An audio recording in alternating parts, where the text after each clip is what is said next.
Hello दोस्तों, नमस्कार। आज मैं आपको चंपा का प्लांट दिखा रही हूँ। चंपा की कई वैरायटियाँ होती हैं। रेड, वाइट, पिंक, येलो, कई प्रकार के चंपा के प्लांट आते हैं। इनकी पत्तियों का आकार भी कुछ अलग होता है, जिससे जाना जाता है कि ये कौन सी चंपा है। और ये जो मैं आपको दिखा रही हूँ, ये है नाग चंपा। इनकी पत्तियों का आकार भी कुछ अलग है। नाग के फन के आकार की होने के कारण इसे नाग चंपा कहा जाता है।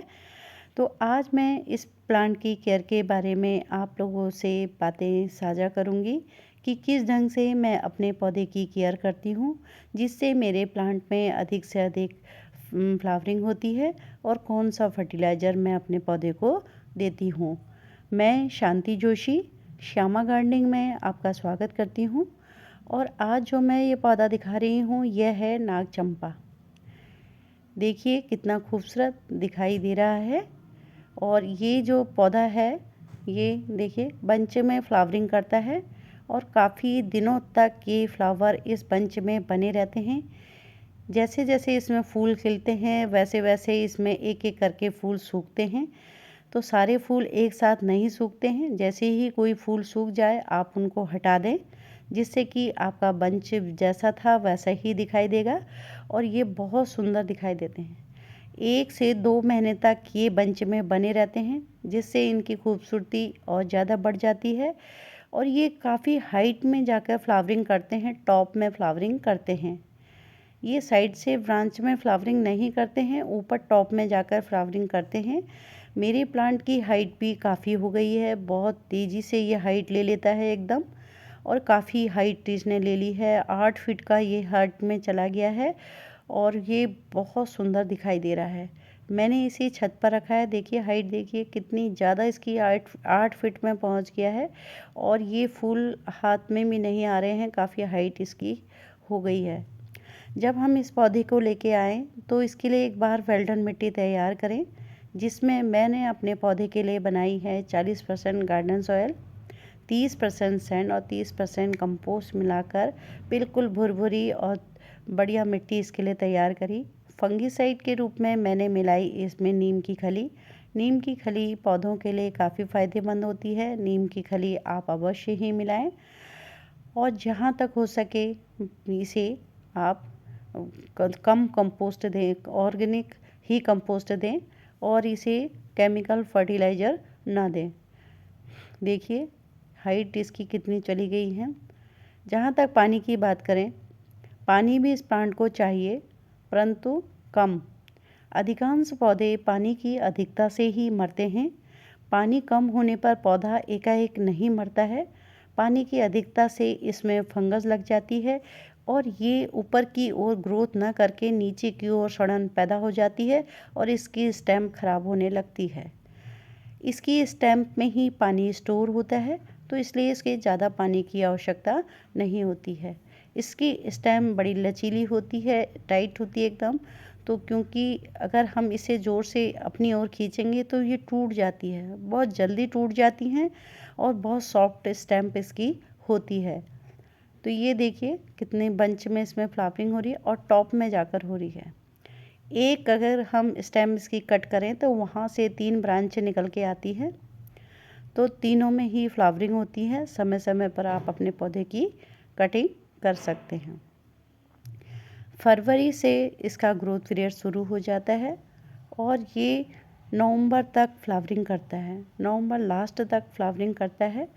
दिसंबर और जनवरी 2 महीना ये रेस्ट पीरियड पर रहता है। उस समय ये फ्लावरिंग नहीं करता है।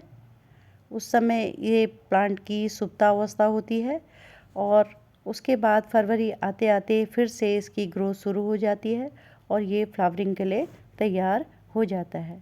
सर्दियों में ये कुछ पत्तियां गिरा देता है, उस समय घबराने की बात नहीं है। फरवरी आते आते फिर से इसमें नई पत्तियां आ जाती है। और अगर आपने अपने नाग चंपा के प्लांट में इस समय फर्टिलाइज नहीं किया है, तो इस समय इसको फर्टिलाइज़र दे सकते हैं। मैं अपने पौधे में देती हूँ गोबर की जो खाद होती है, गुड़ाई करके उसको देती हूँ। लिक्विड फॉर्म में मैं देती हूँ इसे काउडन कंपोस्ट। काउडन कंपोस्ट में इसको लिक्विड फॉर्म में बनाकर इसको ही मैं देती हूँ।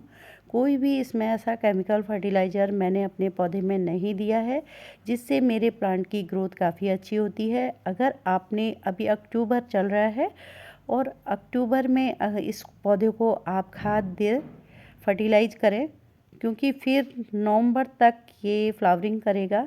दिसंबर और जनवरी उस समय इसको कोई भी फर्टिलाइज करने की आवश्यकता नहीं है, क्योंकि वो रेस्ट पीरियड होता है। उस समय आप इसको फर्टिलाइज करेंगे तो आपका फर्टिलाइज़र भी बेकार जाएगा और पौधे को नुकसान भी हो सकता है, क्योंकि उस समय इसकी ग्रोथ नहीं होती है, वो रेस्ट पीरियड पर रहता है। जैसे ही फरवरी आए तो आप इसको फिर से नया गुड़ाई करके नई मिट्टी चेंज कर सकते हैं या इसको फर्टिलाइज कर सकते हैं दोबारा से।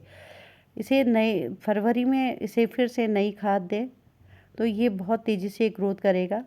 अगर आप उस समय इसकी कटिंग करना चाहें तो फरवरी में अपने प्लांट की कटिंग कर सकते हैं, क्योंकि इस समय इसका ग्रोथ पीरियड शुरू होता है। उस समय आप इसकी कटिंग भी लगा सकते हैं। जहाँ तक इसकी प्रोपोगेशन की बात करें, ये फरवरी में आप इसकी कटिंग लगाएं, बहुत आसानी से हो जाती है। बरसात में इसकी कटिंग गलने का डर रहता है, क्योंकि इसकी जो स्टेम होती है उसमें पानी स्टोर रहता है। तो अगर आप लगा रहे हैं तो इसे कट करने के बाद 1-2 दिन ऐसे ही छोड़ दें। उसके बाद थोड़ा ये ड्राई हो जाए, आप नॉर्मल मिट्टी में इसको लगा दें तो ये बहुत आसानी से हो जाती है। और इसकी कटिंग लगाने के बाद आप इसे सेमी शेड में नहीं, धूप में रखें, तब भी ये कटिंग हो जाती है। बहुत आसानी से इजी टू ग्रो प्लांट है और लो मेंटेनेंस प्लांट है। बस थोड़ी सी केयर इसकी ये करनी है कि इसको पानी कम देना है। जहाँ तक सनलाइट की बात करें, ये सन लविंग प्लांट है। आप इसे जब भी लगाएं ऐसी जगह पर रखें जहाँ पर इसे सुबह से शाम तक धूप मिलती रहे। अगर ऐसी जगह नहीं है तो कम से कम 4 से 5 घंटे की धूप इस प्लांट को मिले तो ये बहुत अच्छी फ्लावरिंग करता है। और इसे सेमी सेट में रखेंगे तो 1-2 इक्का दुक्का इसमें फूल खिल गए तो खिल गए, और परंतु इसमें पूरा बंच फूल से खिलकर नहीं आएगा, फुल नहीं फ्लावरिंग होगी इसमें। इसे आप धूप में ही रखें। और मैंने इसे छत पर रखा हुआ है जहाँ सुबह से शाम तक धूप आती है, इसीलिए इसमें इतनी ज़्यादा फ्लावरिंग हो रही है।